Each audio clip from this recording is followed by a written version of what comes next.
bonjour à tous. Bah, déjà, je voudrais remercier tous les nouveaux abonnés qui se sont abonnés récemment. Ça motive en fait de faire tout ce travail parce que en fait c'est un travail qui est assez difficile. C'est vrai que là, je me suis lancée dans comme un défi d'essayer de rendre le plus simple possible et de manière très imagée des concepts qui sont parfois très difficiles. Et je me rends compte que c'est l'exercice le plus difficile qui soit. Donc j'en appelle à votre indulgence, mais n'hésitez pas à commenter pour apporter en fait et pour pouvoir peut-être développer des idées de vidéos pour après. Alors ceci étant dit, aujourd'hui je vais continuer à approfondir les pièges dans lesquels on tombe quand on commence la communication non violente et après, les pièges dans lesquels on tombe naturellement sans trop s'en rendre compte. Donc quand je dis et après, c'est parce qu'en fait ça concerne autant des débutants que des personnes qui pratiquent depuis longtemps. Donc, pour imager ça un petit peu, là, j'imagine qu'il y avait des personnes qui ont regardé la vidéo, donc on imagine que c'était comme si elles étaient qu'elles vivaient en fait dans un village, dans un monde en fait, on va dire que c'est le monde actuel comme ça. Donc, toutes ces personnes au départ vivent ensemble, et puis on écoute, alors je dis pas qu'on écoute juste la vidéo, observer sans juger, mais on va découvrir la CNV où on va regarder une vidéo. Là, je vais prendre cet exemple-là parce qu'il y a des exemples concrets derrière. Donc on va regarder la vidéo observer sans juger que j'ai fait. Et en fait, la première réaction, c'est on a compris ce qui posait problème, en fait. Et là, on va tomber dans tout de suite, en fait, on va se mettre à se séparer des personnes qui, eux, n'ont pas compris. C'est comme si les autres, voilà, et du coup, ça va créer un petit peu des conflits. Donc en fait, ce qu'on va faire, c'est que on va aller dans un autre village, en fait, avec que des gens qui ont la même vision du monde que nous, notamment par exemple là de la CNV et tout ça. Et donc par rapport à ce que j'ai expliqué dans la vidéo, par exemple, c'était soi-disant que ce qui nous empêchait de voir la réalité objective, c'était nos jugements. Donc en fait, on va aller dans ce village-là et on va dire maintenant là, les jugements, c'est interdit. On fait pas de jugement. Ensuite, dans la vidéo d'observer, comme ça, j'avais développé l'histoire de devenir une sorte que ce qui nous empêchait de voir la réalité, c'était qu'on n'arrivait pas à accueillir les choses comme elles sont, c'est-à-dire de manière changeante en permanente, notamment nos émotions, et qu'on crée des étiquettes. Et donc, on va créer comme un comportement opposé à celui qui pose problème. Notamment, on va se mettre à accueillir tout sans jugement, et on va passer dans un autre extrême. Qu'est-ce qui va se passer dans ces cas-là, en fait, c'est que vu qu'on a une vision très manichéenne des choses, on dit duel des choses, et ben rapidement, en fait, ça va devenir ça. C'est-à-dire que il va y avoir le groupe où il y a le bien, et en général, on va être content d'être dedans, et le groupe où c'est le mal. Donc le mal, en l'occurrence, ça devient les jugements et le fait qu'on n'accueille pas les émotions de manière calme et apaisée. Voilà. Par exemple, je prends un exemple parce que ça marche un petit peu pour plein de situations et pour plein de groupes, en fait. Qu'est-ce qui va se passer après? Du coup, on va se mettre à juger, hein. Ils sont nuls d'avoir des jugements, je sais pas moi, ils sont pas dans l'accueil inconditionnel, ils sont pas dans l'amour, voilà. Et du coup, on va recréer ce mur dans la communication, alors que notre objectif, c'était complètement le contraire. Donc ça, c'est un des premiers écueils, et qu'on fait de manière complètement naturelle, parce que c'est vraiment cette vision duelle du monde, de voir les choses comme bien, mal et tout ça, c'est vraiment quelque chose qui est ancré en nous de manière très très forte. Donc là, ce qui va être intéressant plutôt, c'est de faire la part des choses entre ces deux extrêmes quelque part. Parce que du coup, on va se dire que, par exemple, on va prendre le cas des jugements, on va dire on arrête d'avoir des jugements, mais quelque part, les jugements, c'est aussi toutes nos valeurs en fait. C'est-à-dire qu'on a des jugements parce que, par exemple, l'honnêteté, c'est précieux pour nous, et du coup, on va aller juger les gens qui mentent. On va dire c'est des menteurs et on va avoir ce jugement-là. Mais à la base, c'est pas, ça part d'une grande valeur. Et cette valeur-là, ça s'appelle donc ce qu'on appelle un jugement de valeur qui est plus que accepté dans la CNV, c'est vraiment quelque chose d'important d'avoir des jugements de valeur, c'est-à-dire d'avoir des valeurs sur lesquelles on s'ancre. Mais par contre, ce que Marshall Rosenberg nous dit, c'est de ne pas confondre nos jugements de valeur avec des jugements qui seraient moralisateurs, c'est-à-dire que nos valeurs, on veut les imposer aux autres, c'est tout, en fait. Et donc, les jugements, il n'y a pas de problème avec eux, surtout ça va être très difficile de les faire partir, et en plus, nos jugements, c'est aussi tout notre monde émotionnel, notre sensibilité aux choses, quelque part.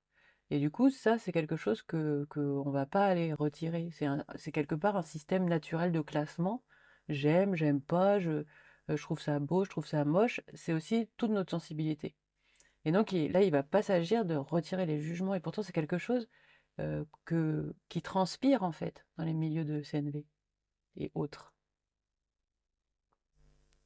Donc maintenant, je voudrais parler de ce dont j'ai parlé dans la vidéo sur l'observation, c'était le fait que le fait de se voir de manière statique et non dynamique, eh ben, ça posait problème pour être en lien avec la réalité. Le problème, c'est que donc on va partir, quand on entend ça, on va avoir une tendance à vouloir partir dans l'extrême inverse. C'est-à-dire qu'on va dire, bon voilà, à partir de maintenant, je suis, je vais observer, en fait, je suis colérique, je suis paisible, je suis heureux, je suis triste, je suis juge, je juge pas. Et là, quand on va commencer à accepter ça, bah, ça va poser un problème parce qu'en fait, on va voir que ce qu'on appelle le je, donc je, moi, devient absolument tout. Et donc, ça implique que ce que j'appelle je devient absolument rien. Et là, on se retrouve avec ce qu'on appelle la mort de l'ego. Parce qu'en fait, l'ego, c'est ça. Enfin, à mon sens, en fait, l'ego, c'est ce processus de photographie. Donc, je vais expliquer, hein, parce que souvent, on utilise le terme ego pour parler des masques en société et compagnie, alors que pour moi, c'est la conséquence de l'ego. L'ego, c'est ce processus d'appareil photo qui fait qu'on prend des photos et qu'on saisit des moments qui sont normalement dynamiques et on va les rendre statiques.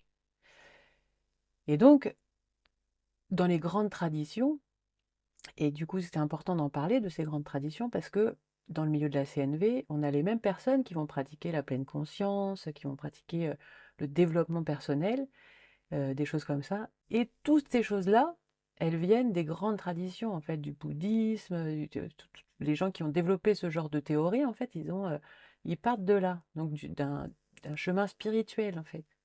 Et du coup, il y a des confusions, parce que donc, dans ce chemin spirituel, ce qui est dit, c'est effectivement, quand on va arriver à cette connaissance du fait que je est tout, donc je est rien, on arrive à la mort de l'ego. Et là, ce qui est dit dans les traditions, c'est qu'on va trouver un trésor en nous. Donc, certains l'appellent la divinité intérieure dans l'hindouisme. Enfin, je sais pas, je connais rien dans l'hindouisme, mais voilà. Certains vont parler, enfin, dans le développement personnel, on va parler de ça, je sais pas, de l'amour qu'on va trouver au fond de nous. Donc un espèce de joyau comme ça, qui est décrit dans plein de traditions, et il y a un espèce de mélange comme ça, qui a fait des dérives en fait, sur le fait que maintenant, partout, on imagine qu'il faut trucider l'ego. Comme si, pareil, on est parti dans un extrême, vu que c'est lui qui nous empêche d'accéder à notre beauté intérieure, à l'amour, à tout ça, et ben on doit le trucider. Voilà. Alors qu'on voit bien que le chemin, c'est pas le fait de le trucider, c'est vraiment le fait d'accepter qu'il soit tout pour être rien. Mais la CNV, c'est pas ça. Parce que du coup, ce travail-là, en fait, il va être dans un espace intérieur. Quand on parle d'un chemin spirituel, c'est son espace intérieur. C'est l'intériorité de soi, de son esprit. Et du coup, il y a vraiment des grosses confusions qui se font parce que euh, ben, ce qu'il faut comprendre avec ce processus de photographie, en fait, qui est l'ego, eh ben, il nous permet beaucoup de choses quand il s'agit d'être en relation avec l'extérieur, que ce soit avec les personnes ou que ce soit avec le monde qui nous entoure. Le fait qu'on ait photographié, par exemple, quand on était jeune, que quand on tombe de quelque chose de haut, ça fait mal, et ça fait que petit à petit, on s'adapte au monde et on ne va pas se jeter d'une falaise, par exemple. Voilà. Donc l'ego, le processus de photographie, il sert à ça, en fait. Il va servir au fait que on voit par exemple à l'école que si jamais on se moque des autres et compagnie, les gens ils font des gros yeux, ils sont pas contents et tout ça, on va prendre des photos comme ça, on va dire ah là je vois il y a un problème avec mon comportement et on va s'adapter. Et pareil en fait, si je vois petit à petit, je vois qu'à chaque fois que je suis en colère, normalement, et que je pique des crises, tout le monde me, me rejette et tout ça, à un moment donné, je vais m'adapter. Et du coup, c'est donc ce système de photographie va entraîner les masques que certains appellent ego. Alors moi, j'appelle plutôt les conséquences de l'ego. Ce sont tous ces masques en société, ces comportements adaptatifs qu'on a pour relationner au monde. Et donc, heureusement qu'ils existent en fait. Heureusement qu'il y a ce système de photographie pour qu'on puisse s'adapter. Et du coup, c'est même dangereux, en fait, cette vision de l'ego qu'il faudrait trucider, parce que, eh ben, du coup, je vais développer ça plus tard. En fait, cette relation-là à l'ego, d'être dans un espace d'accueil inconditionnel et compagnie, ça va poser des problèmes, surtout pour les enfants, en fait, qui eux sont dans une construction, justement, dans le fait de devoir s'adapter aux autres pour pouvoir avoir une vie épanouie. Et ben, on va se retrouver avec des personnes qui vont ne pas mettre des limites claires ou des choses comme ça, et on va se retrouver avec des enfants qui parfois sont encore plus perdus que les autres. Enfin voilà, mais ça, je ferai une vidéo là-dessus. Euh, pour parler des dérives aussi des mécompréhensions de la CNV dans l'éducation. Donc voilà. Parce que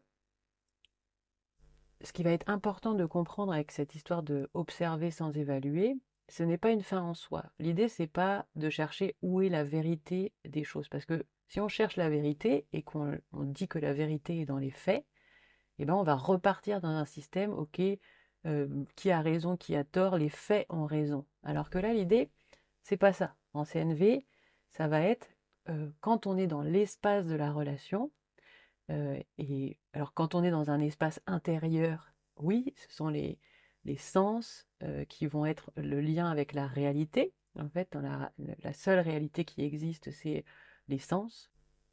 Et par contre, dans le domaine de la relation, il va y avoir ça qui existe, mais il va y avoir la réalité intérieure de la personne qui est aussi vraie, et il va y avoir la réalité intérieure de l'autre personne qui est aussi vraie. Donc il y a trois réalités qui sont aussi vraies les unes que les autres.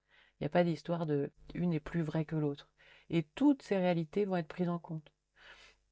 Et surtout, le fait de commencer par l'observation en CNV, l'intérêt dans la relation, c'est uniquement nous rendre compte que on est subjectif. Parce que ça, on ne veut pas s'en rendre compte. Nous, on pense qu'on est objectif quand on fait des interprétations des choses. Et donc le fait de se relier ensemble à l'observation, si on est tous les deux d'accord que l'observation c'est ça, mais après on va aller s'intéresser au monde subjectif de chacun. Et ça, ça va être la suite des vidéos, c'est-à-dire le monde des émotions, le monde des besoins. Donc voilà, voilà, la transition est faite. Donc les prochaines vidéos, ce sera sur les émotions que je vais développer un petit peu plus, hein. On va prendre le temps de développer tout ça aussi pour voir comment les accueillir, tout ça, comment elles fonctionnent. Et donc voilà. Et ben j'espère que c'était clair. Encore une fois, c'est difficile de simplifier comme ça des concepts si compliqués des fois. Et voilà, j'attends vos retours et à bientôt.